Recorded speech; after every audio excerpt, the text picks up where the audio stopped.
Hey, Eric Dennis with CFO on a Go, Sage partner here in Southern California. Hey, listen, I want to just run you through something really quick here, see if this makes sense to you. So this is Sage 100. It used to be called Master Builder a long, long time ago. It's called Sage 100. Total redone here a couple years ago. But I think, from what I can read on your company, is you do a lot of little jobs per day, and not any really major projects. You may do those, but the notes I have say you do lots of 10 to 70 small jobs a day. One of the ways I've seen customers use this is through the work order system. But before I go there, I want to show you one thing. So if I go into my parts database, and I build some just really quick and dirty parts here to, seal coat, first coat, seal coat, second coat, crack fill, hot and cold, striping, power washing, soil poisoning, just some basic parts here. Real short list, could be as extensive as you need it to be, but items of work that you do is basically what this is for. Okay, so follow this concept along here.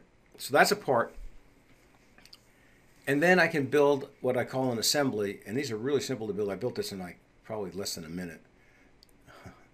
I gotta remember what the heck number I called it. Hang on a second. It was. Oh, let's see what I have here. It's in the site work, paving. Nope. Here's seal coat. I'm sorry, I forgot where I put it. So hopefully, when you set yours up, you'll remember where you put yours. But I was just kind of rushing through here. So if you think about it, and I'm just taking a kind of quick guess at how you perform your work, but let's say the phone rings and somebody says, "Hey, I need you to come out and do a seal coat job." Somebody goes out and measures it. So what it is here is, I don't care how many square feet it is, but it's going to take whatever square feet you measure, and the first coat times 1, so 3,000 square foot would be 3,000 here, 3,000 here. The soil poisoning another 3,000 foot, but this is the equal. I need one of these for every square foot on the estimate. Same thing for power washing.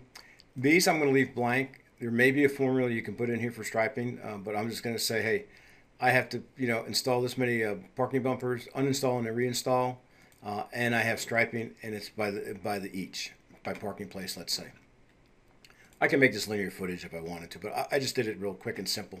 So now that I have that built, and I can build as many of those as I want to, the way I see it working for you, and you can help me with this when we meet on Friday, is you get the phone call, and we're going to do a quote for this person, and I put the customer number in, and there's a lot of ways I can look it up. I can look it up alphabetically.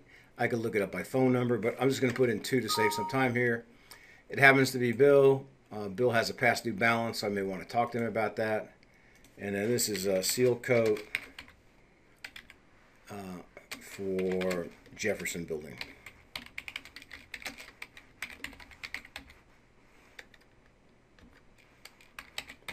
Okay, I'm not putting the job number here. We'll talk about that at a later date. So this is, I'm going to start it as a quote. And then I want to know what type it is, and we're just going to call this a seal coat job because I'll show you why in a second. And so now I come in here and I put in this 2510. I have a measurement, and let's make this 3,100 linear feet, right?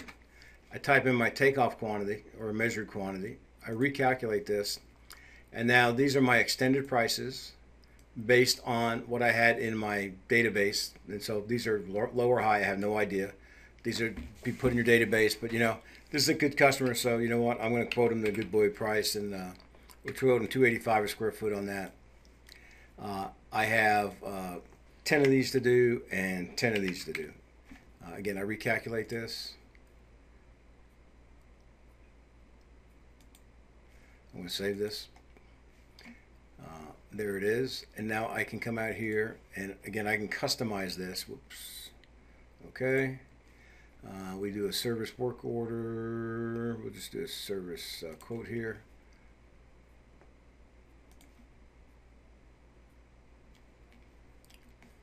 And there it is. There's your seal coat. Obviously, quote is good until whatever date I put on there. There's the assembly.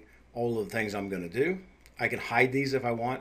I can just hide all those assembly parts and just show this one line item for the $22,000. Actually, it's $25,000 with the sales tax. But that's it. Now I can send that out. Once that becomes approved, I can go in here and change this to a work order. And I'm going to save this again real quick.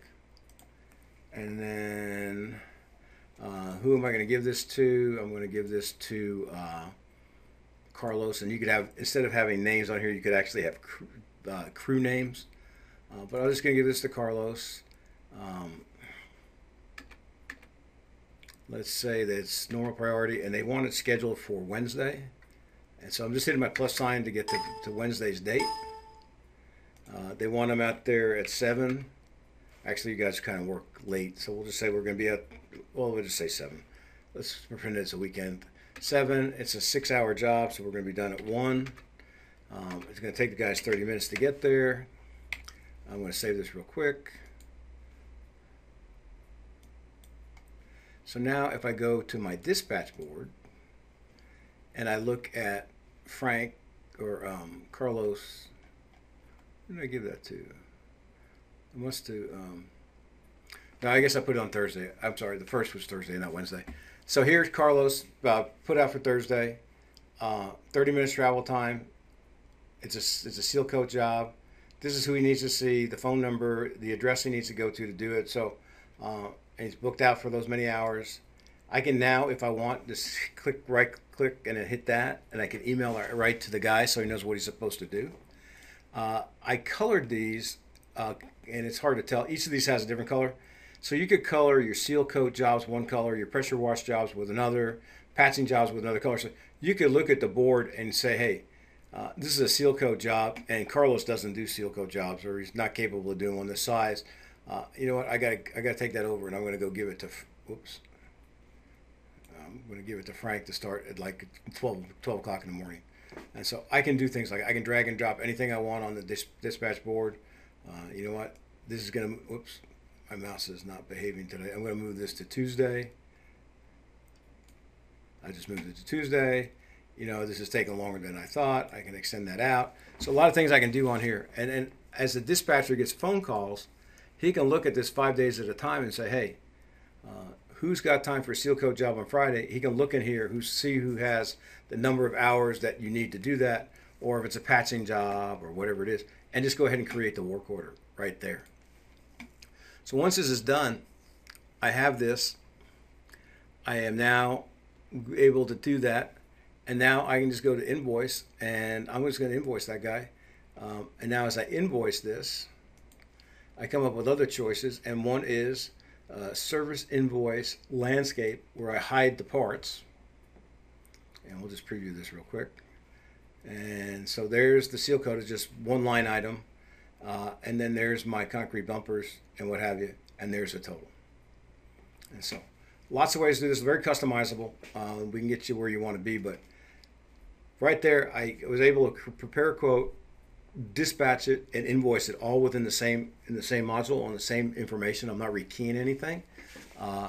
If you want, there's a paper clip up here, and let's say you took a picture and you want to attach the picture before you started the job because there was a car in the way, or let's see what I have here. Must have a picture somewhere. I don't even know what this is. So I just took a picture because there was a car in the way, or the dumpster was put back, or whatever it is that you want to track, or the sprinklers ran and the parking lot was wet, so you had to move off. And I'm just going to close this real quick. So now you'll see up here at top, the paper clip's white. I open that, I double click this, and there's a picture that I attached to that work order in that project. And so I have all of that stuff documented. If I want to scan in the signed contract when it comes back, or a signed work order, I can scan it in with the signatures and any notes that are on there. But anything I want to attach, I can attach up here. Hang on, before I get out of here, there's also a notepad here. So these are the notes for the owner. I can type whatever I want, and that will go on the work order or the quote. The other pad here is the work order notes, and this may be, please take Pete and Joe along with tack pot and 50 traffic cones, whatever. You can type that right under, and that's going to show up not on the owner's work order. It's going to show up on the technician's work order. So when you print that work order out and send it to him, he'll have these notes of what he's supposed to take with him. So there's no excuse when he gets to the job site without it. So real quick and easy. I'm not going to get into major projects. If you do large projects, we can get into that later. But as you know, we deal with Universal Asphalt and have for probably 12 years.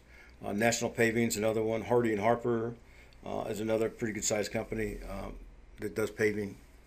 I'm trying to think. There's another one, and I can't think of his name right now. Sorry. Anyway, we'll take a look at this more on Friday. But I wanted to just give you a kind of idea of what's possible. But I would say with that number of jobs starting up each day, I just run them through work orders, real quick and easy. Last thing I'll show you, and we'll get more into this on Friday, but I can take it and run a service profitability by client. For you, I think it's even more important. For all of those work orders, we're going to track the cost of your equipment and your employees and your materials against those individual work orders. Then I can give you a service invoice profitability report by salesperson. So if you have people out there selling it or estimators that are selling it, we can now track the profitability to see if people may be giving away work a little too cheap just to get a commission check. So let me know if that makes sense. And anyway, we'll meet up on Friday morning. Have a great week.